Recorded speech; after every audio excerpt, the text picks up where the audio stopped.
All right, guys, we have a lesson today. I would say it's our first lesson that is like fully linear algebra, not really review stuff other than it's, tied into what we've been reviewing.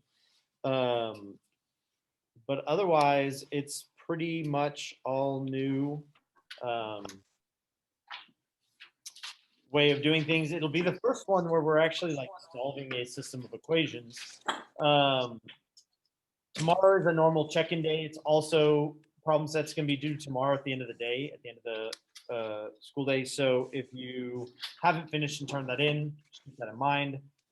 Also, tomorrow is a day for you to ask questions. So if you're stuck on any for the problem set tomorrow, this period will be a good time for you guys to ask those questions. Friday, we'll have a lesson. Tuesday, we'll have a group bonus for the test. Even though the test is still a couple weeks off, we're going to have one kind of split in the middle here that we'll do. And then we'll have two more lessons next week, and then 2 more lessons the week after, and then the test will happen. So it's still a little bit of ways away, but it's on its way up. So as we get closer to lesson 10, that's the last lesson before our test.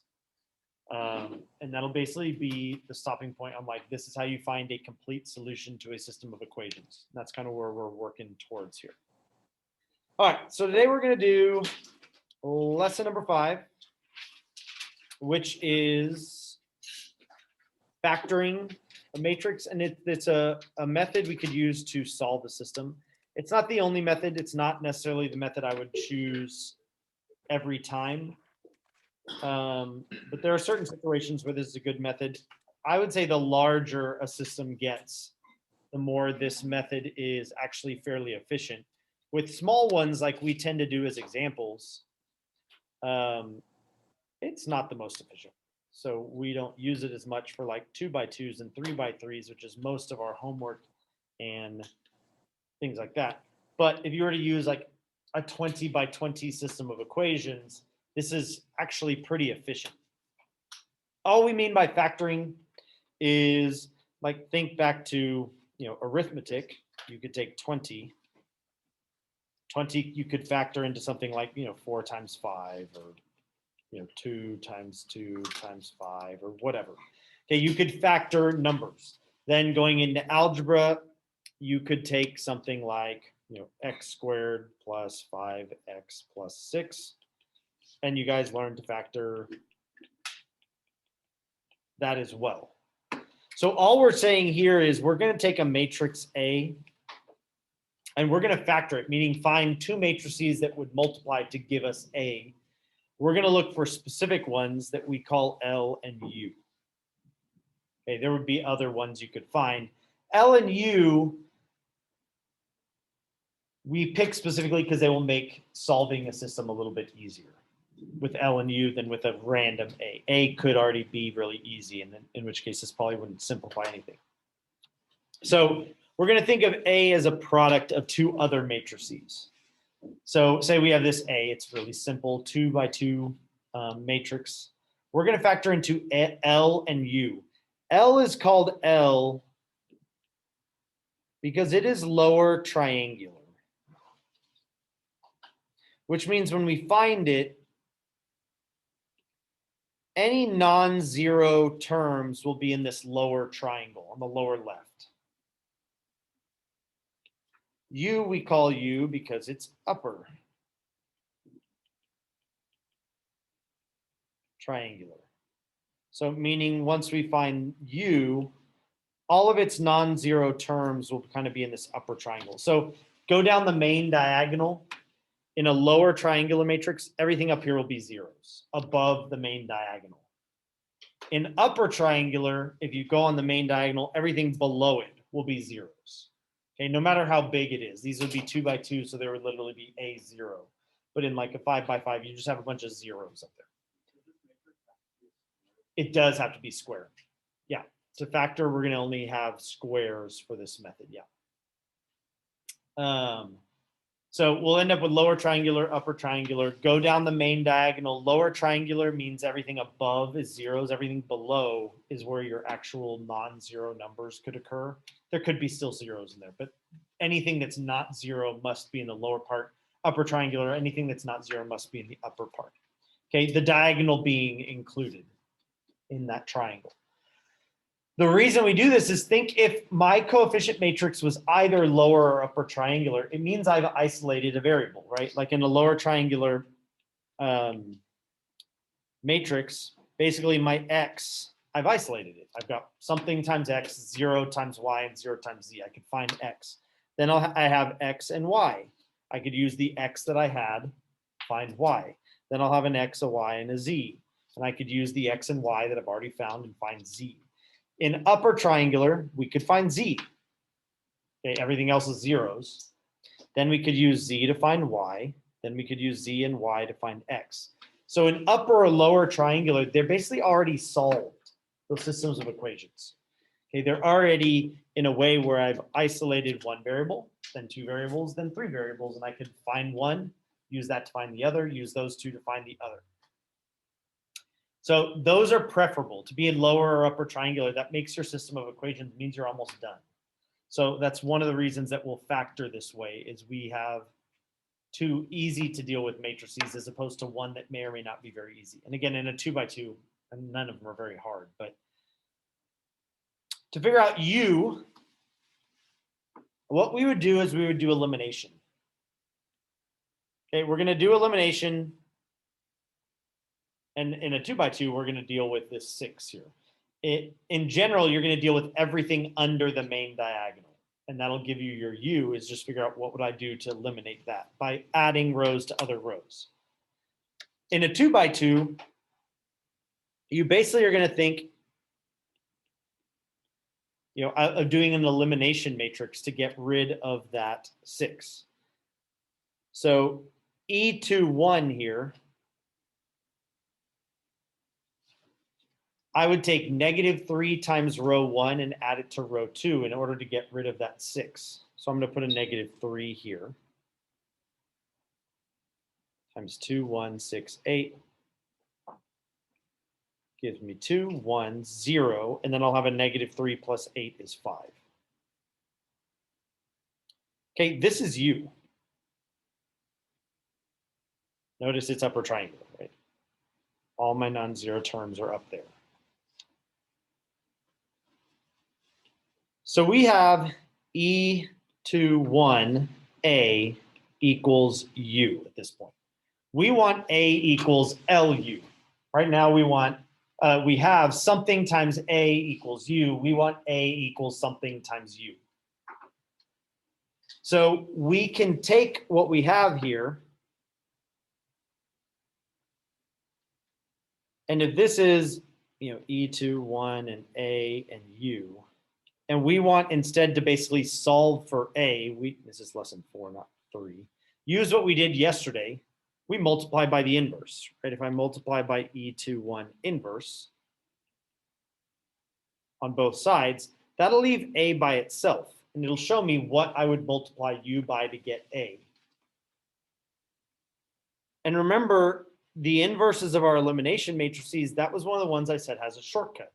All we do to find the inverse of an elimination matrix is we multiply by what would undo the elimination.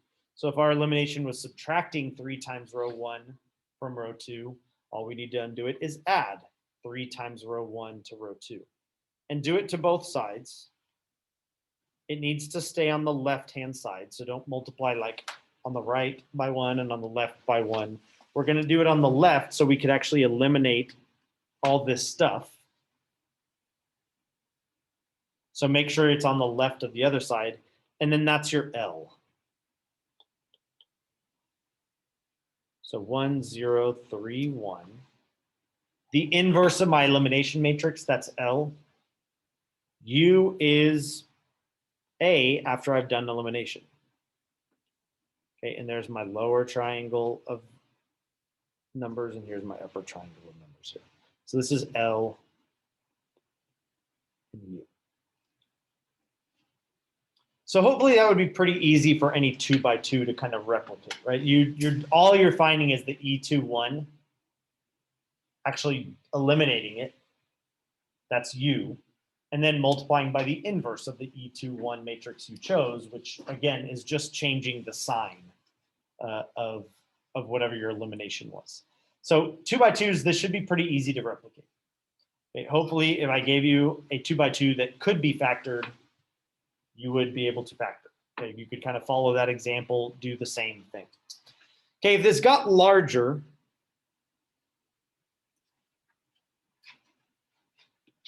give myself a little more room than that. If this got larger, so say it was like 3x3 or whatever, I would kind of look along the main diagonal, and you want to always go in the same order. Linear algebra is very algorithmic. You want kind of a method that you follow to work that works every time, instead of just like randomly eliminating whatever you can. You want kind of a method that works every time, no matter the size, no matter how many variables, all that stuff. So I would start in the first column at the top, right under the main diagonal. This is what I would eliminate. Oops. This is what I would eliminate first, the 2, 1 spot. Right? I would do E2, 1. And then I would eliminate the 3, 1 spot. Okay, in that first column, just start working your way down. If it was larger than 3x3, I would keep working my way down that first column. E4, 1, E5, 1, E6, 1, E7, 1, whatever. Then I would move over to the next column.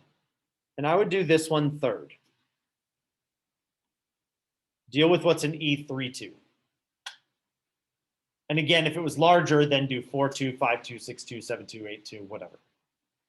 If it was larger, then I would move over to the third column and work my way down that one. And then the fourth column and work my way down that one. So you want to kind of start in the top left and eliminate each number going down the column, then move to the next one and the next one, and the next one. If you go out of order, it's going to kind of throw off what we're going to get here.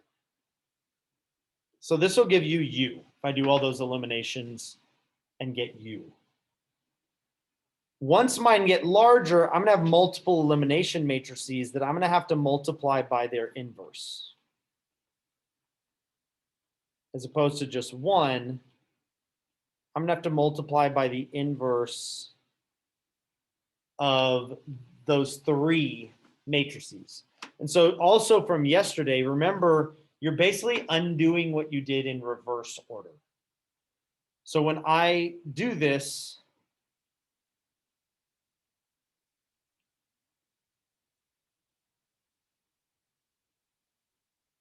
oops, yeah, E2.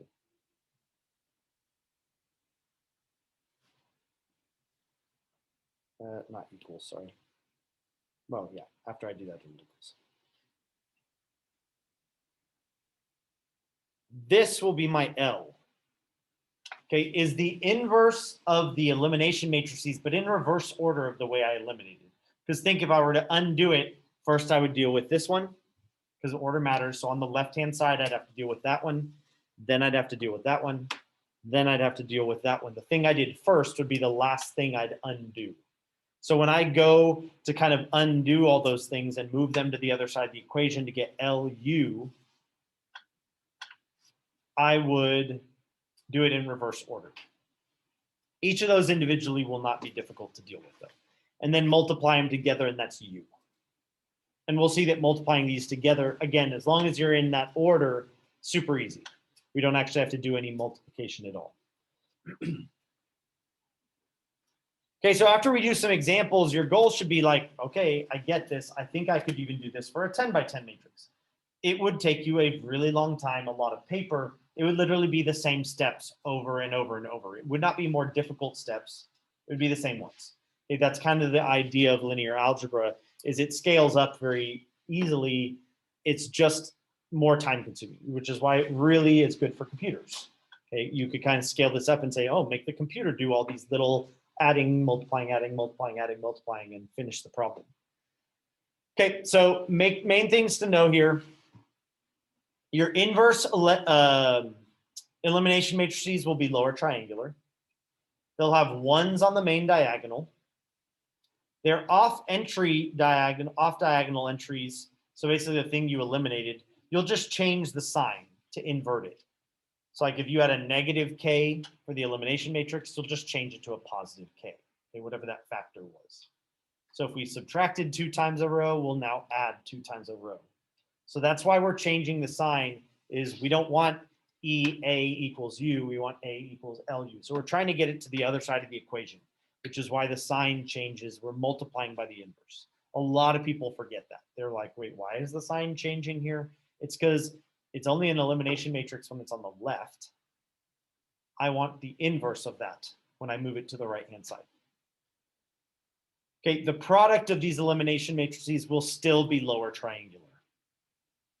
And that'll be your L, is when I add together or multiply together all these inverse of the elimination matrices. So the product of all those inverses will be your L. U will just be A after you've done elimination. Okay, so we'll do some examples. Hopefully that'll help kind of solidify what it is that we're doing here. I'm going to work my way up slowly. So my first example, I'm not even going to worry about A. I'm just going to look at what's happening with the elimination matrices and the L part. So that's really the harder part, is remembering kind of what to do with that. So we're going to focus on that. Then we'll do a full example. Then we'll look at how we even use this to solve equations, and then we'll be done. All right, so our first example, we're not even going to worry about what A is. We're just going to, let's say A is 3 by 3.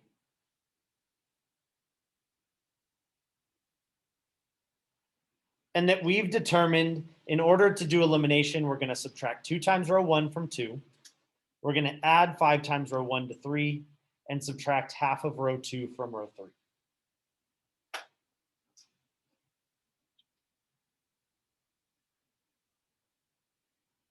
Okay, which means we can come up with our 3 elimination matrices that would turn this into U.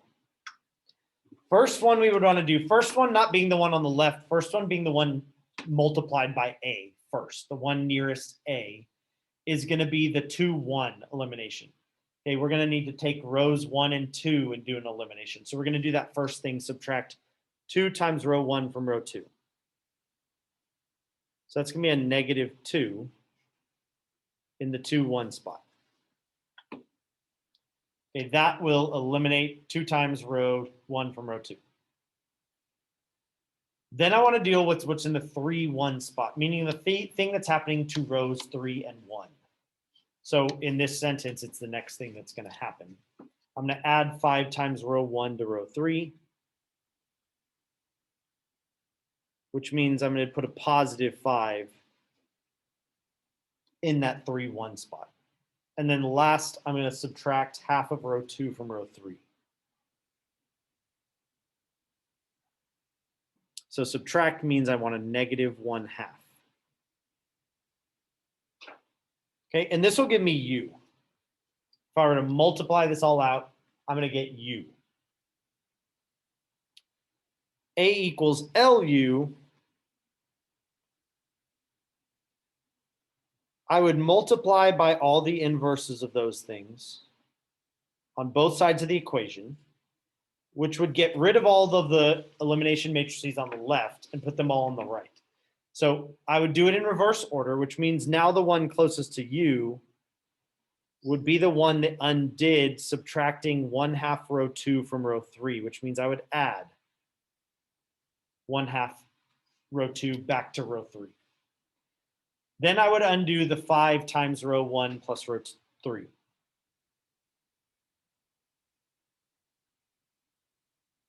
So to undo that, I'm going to subtract 5. And then I would undo the subtracting 2 times row 1 from row 2. Oops. By adding 2 back. Okay, if I multiply these all together, that will give me L. And what you'll see is as long as you do it in that order, where I've dealt with the first column, then the second column, then the third column from top to bottom, and then I undid it in that reverse order, what I'll see is that L, I don't really need to sit there and multiply. You can multiply these out, and what you'll see is it's just like you combine them all.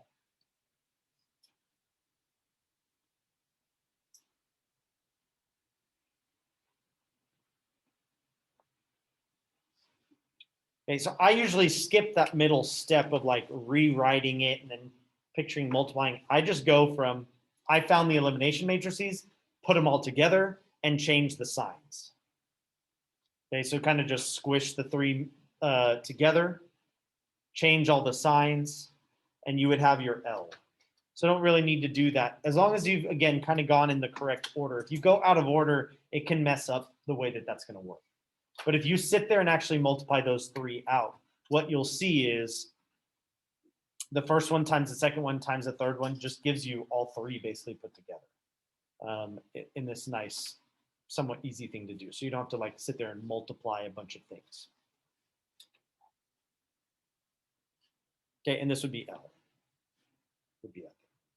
All right, so only do elimination. If you're doing factoring, this particular method that we're going over today, you really only want to do elimination. You don't want to kind of mix in a bunch of row exchanges. So you're like, oh, I'm going to add row 2 and row 3. And oh, now it'd be nice if I switched row 1 and 2. And oh, now I'm going to add these together.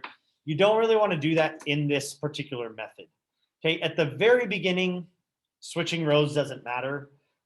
But as you start working, if you start randomly switching rows as well, it's going to throw off L and U won't be upper triangular. They'll be all mixed up and jumbled.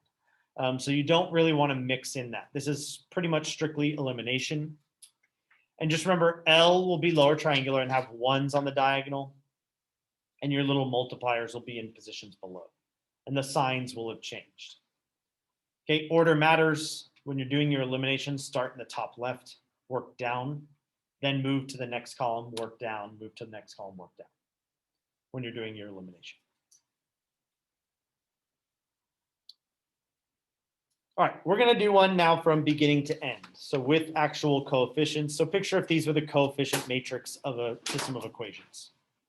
Again, if you're following along, this one's different. If you have the printed out copy, sorry, I changed it.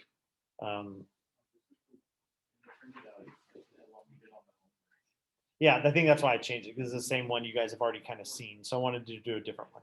So if you're looking at the printed out slides, this one is different. 1, 1, 1, 2, 3, 5, 4, 6, 8. Okay, so what I would do here is I would come up with elimination matrices.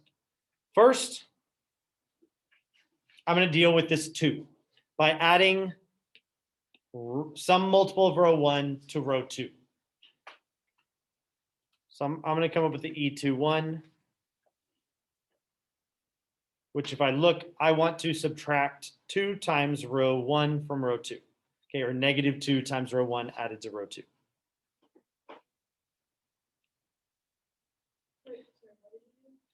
I'm eliminating the 2 that's in the second row, first column. So I'm going to do that by adding negative 2 times row 1 and adding it to row 2. So I'm doing the elimination matrix that would eliminate that 2. You can write down that you're doing negative 2 No, you don't really. You should be able to keep track. Just I would write down the elimination matrices. What you do have to keep track of is what the elimination does. So like E21 times A. I'm gonna have negative 2 times 1 plus 2 is 0. Negative 2 times 1 plus 3 is 1. Negative 2 times 1 plus 5 is 3. So you will have to kind of keep track that this is what the elimination did, because in the end, that's that's you. So you need to kind of keep track of what's happening. Okay, then I'm gonna want E31. E31 meaning I want to now get rid of this 4 right here.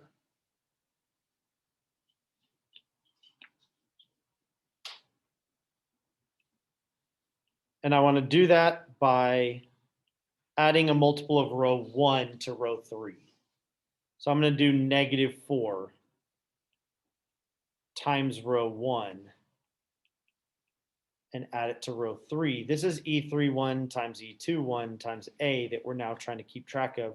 I'm taking the thing I already eliminated and I'm doing another elimination. Don't do it to the original A. You're doing it to the one you've already eliminated one thing on. So we'll do negative 4 times 1 plus 4 is 0. Negative 4 times 1 plus 6 is 2. Negative 4 times 1 plus 8 is 4. Okay, and then the last thing we need to eliminate is this 2. And this time we want to do it by taking a multiple of 2 and adding it to row 3.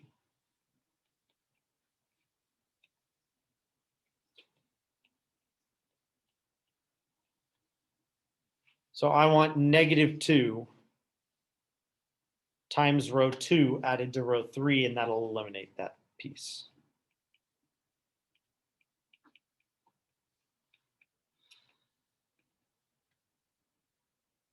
So I'll have 1, 1, 1, 0, 1, 3, 0, and then I have negative 2 plus 2 is 0, and then negative 6 plus 4 is negative 2.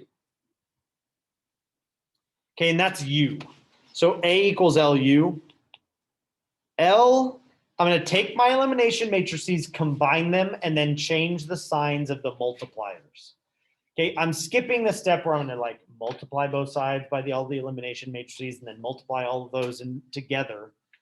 What should always happen is that L will end up being the 3 elimination matrices basically combined with the signs of those little multipliers change. So a negative 2 would be a positive 2, the negative 4 would be a positive 4, and the negative 2 would be a positive 2. And then U would be what you ended up with. 1, 1, 1, 0, 1, 3, 0, 0, negative 2. Okay, and that would be your L and your U there. Okay, L is lower triangular, U is upper triangular. It's all factored out.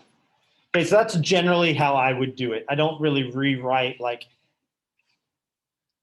doing the inverses onto the other side, multiplying those out, all that stuff, because it should happen every time. Again, if you maintain the order of starting in the first column at the top, going down, second column going down, third column going down, that when I invert them to the other side and multiply them together, it's just going to be combining those elimination matrices and changing the signs. You'll get the same thing, okay, without having to write a whole lot of matrices over and over and over, which is time consuming and space consuming. Okay, so this is what we get. Here's our A, here's our L, here's our U. Notice L has 1s on the diagonal. It will always have 1s on the diagonal because of the nature of elimination matrices, which is where L comes from. U does not necessarily have 1s on the diagonal. It could in some places and not in others, or not at all. So we can factor further. I'm going to show you how to do it. It's not going to be tested. It's basically kind of a simplification step that you could factor this thing further so that both of your matrices have 1s on the main diagonal. When we go to solve, it just eliminates the last step of like in your solution having to divide.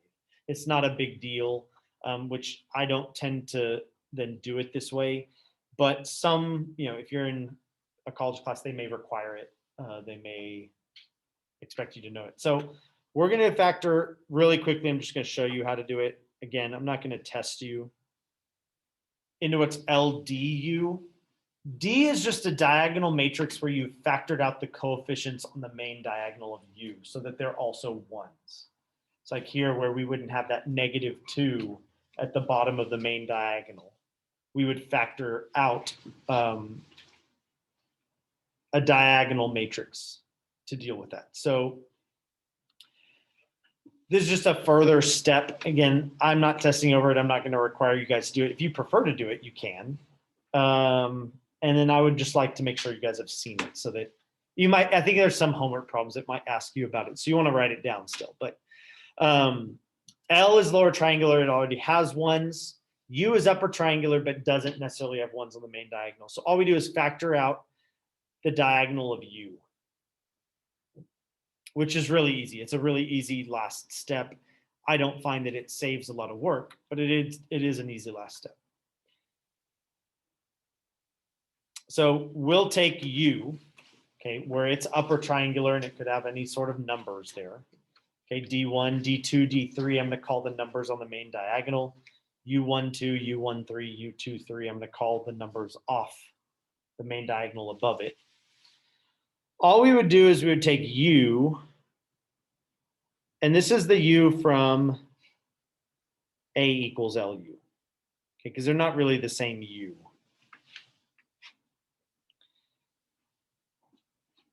And so like this would be a new U.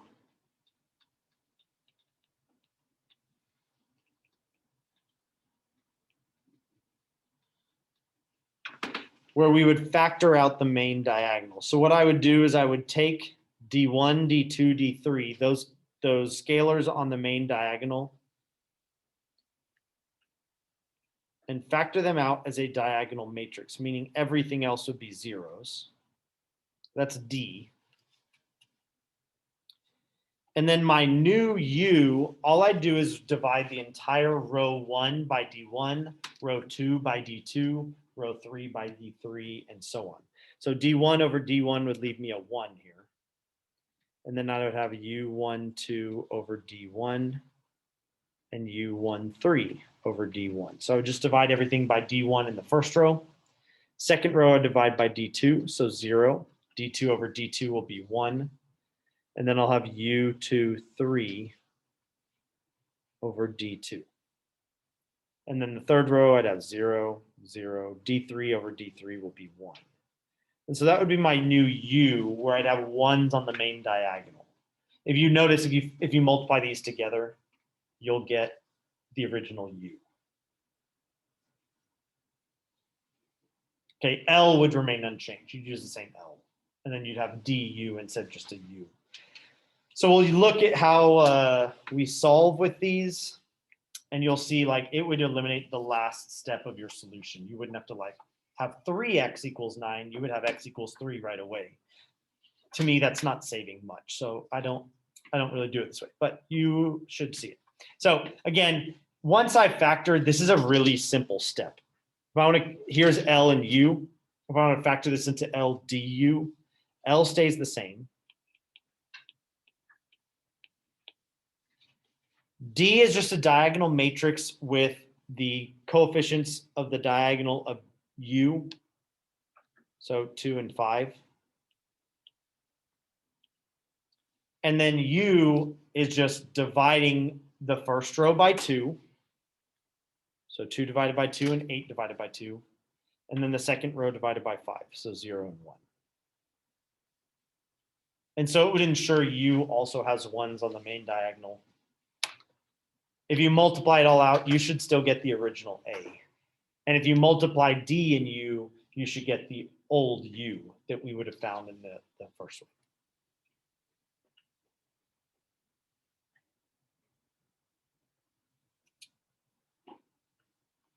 All right, so solving using factoring. So we're going to factor A into LU. A equals LU, which means we'll take our AX equals B, and we'll substitute in LU for A. So if A equals LU and AX equals B, LUX equals B as well. And then we'll do two different things. U and L will both be, if they were coefficients of a system of equations, they're both really easy because being triangular, they're already basically solved. So what we'll do is we'll set ux equal to c. Okay, u being something, like in ours, it's a 3 by 3 and a 3 by 1, which means c will just be another 3 by 1 column. So we'll set ux equals c. That should be really easy to solve. And we'll also then, if ux equals c, we'll have that lc equals b, right? If this is ux, you literally could substitute that in there. LC equals B will have the fewest number of unknowns, so we'll solve that first, and then use the C that we find in LC equals B to figure out when UX equals C. I have two examples. We may not get to both of them, but we'll get at least through the first one, and then I'll finish the second one on Friday if I don't finish it today, because we only have 10 minutes, and they kind of take a while. All right, so in why this is nice is step 2 and 3 don't change even if the matrix is 20 by 20. Step 1 is the only one that would add steps. Step 2 and 3 would be the same difficulty no matter how big. So this is nice for larger matrices. So we already factored this one, so I'm going to start by doing this so we don't spend a bunch of time factoring again. We already factored 1, 1, 1, 2, 3, 5, 4, 6, 8. And so I just set up a system of equations where those were the coefficients. So x plus y plus z equals 6. That's our 1, 1, 1. 2x plus 3y plus 5z equals 17. That's our 2, 3, 5. And then 4x plus 6y plus 8z equals 32. That's the 4, 6, 8 row. Okay, so we're going to skip the needing to factor. And we're basically looking at like ax equals b. But we're going to put in for a, instead of here's a over here, we're going to put in L and U. Oops. So we're going to have 1, 0, 0, 2, 1, 0, 4, 2, 1 times 1, 1, 1, 0, 1, 3, 0, 0, negative 2. X just being x, y, z equals b, which is 6, 17, 32.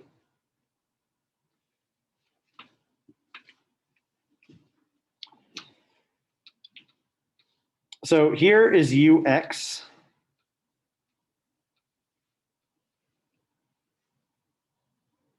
Okay, and we're going to let ux equal c, which just means like you can put anything you want in there. I put C1, C2, C3.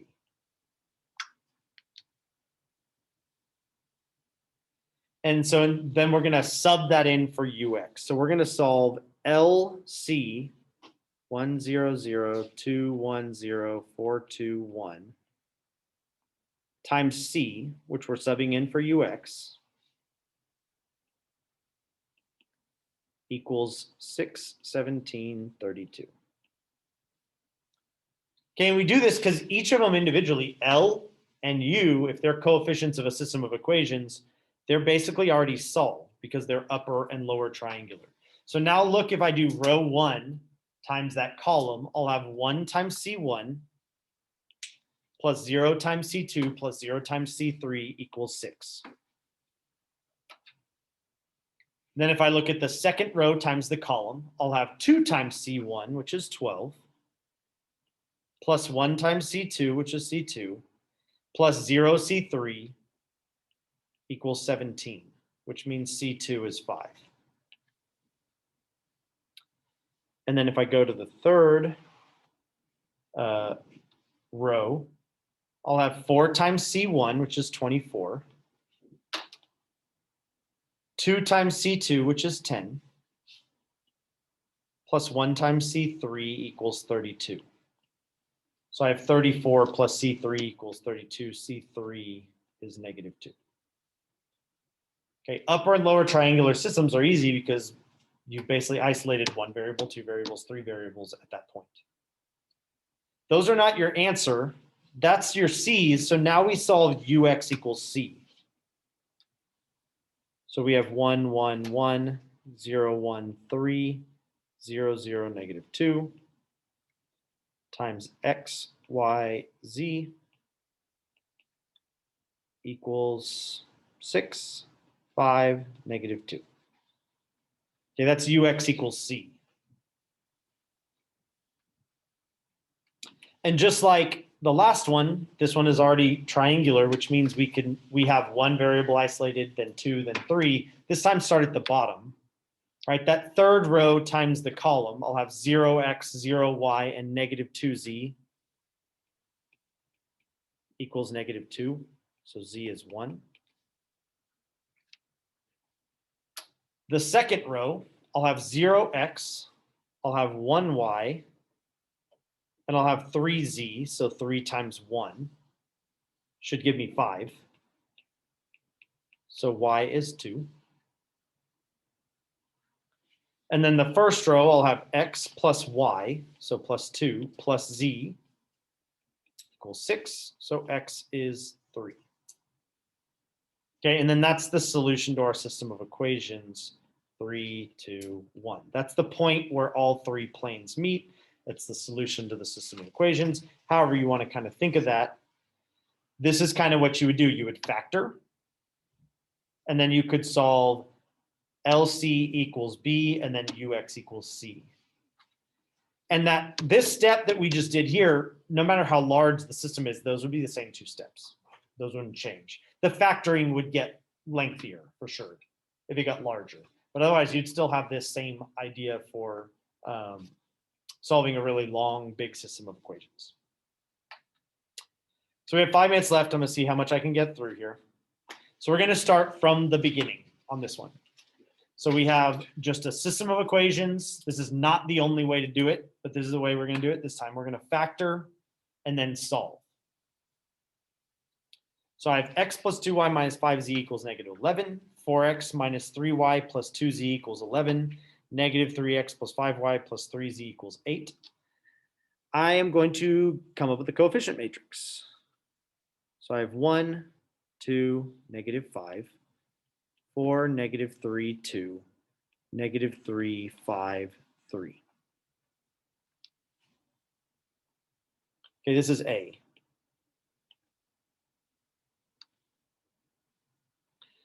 Now I need to think of my elimination matrices that would get this thing upper triangular. So E2, 1. I'm going to take negative 4 times row 1 and add it to row 2. So if I do that, I'm going to have 1, 2, negative 5. Negative 8 minus 3 is negative 11, and then 20 plus 2 is 22.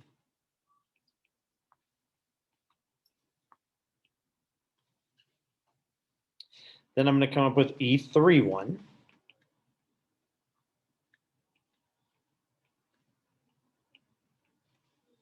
So I'm going to take 3 times row 1 and add it to row 3.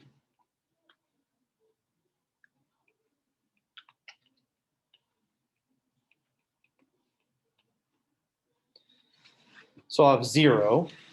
I'll have 6 plus 5 is 11. And then I'll have negative 15 plus 3 is negative 12.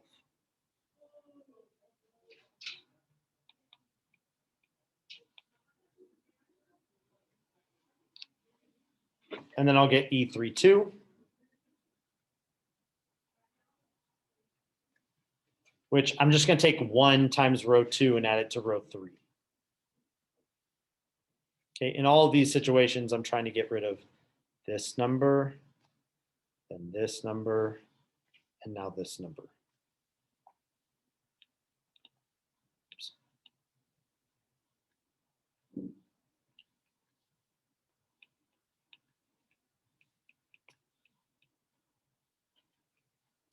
So I'll take 22 plus 12 is 10. And so there's U.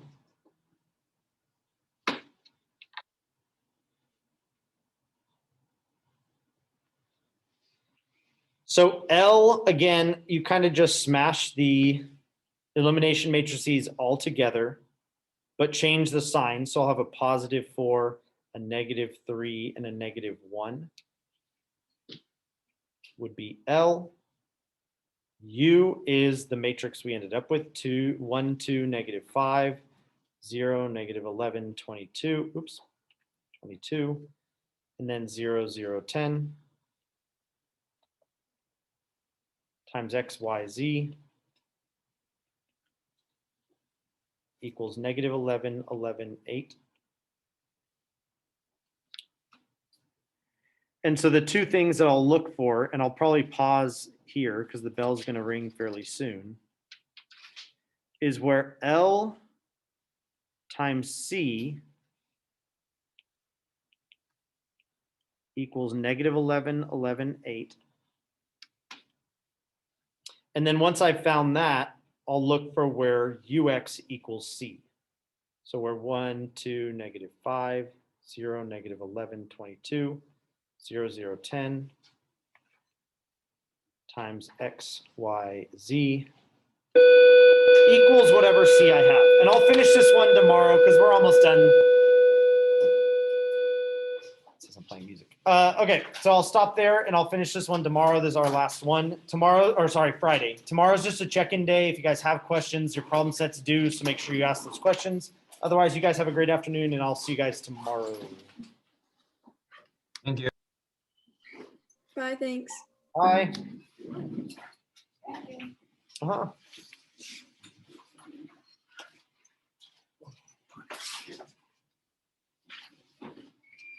Thank you, Mr. Smith. You're welcome. Have a good day.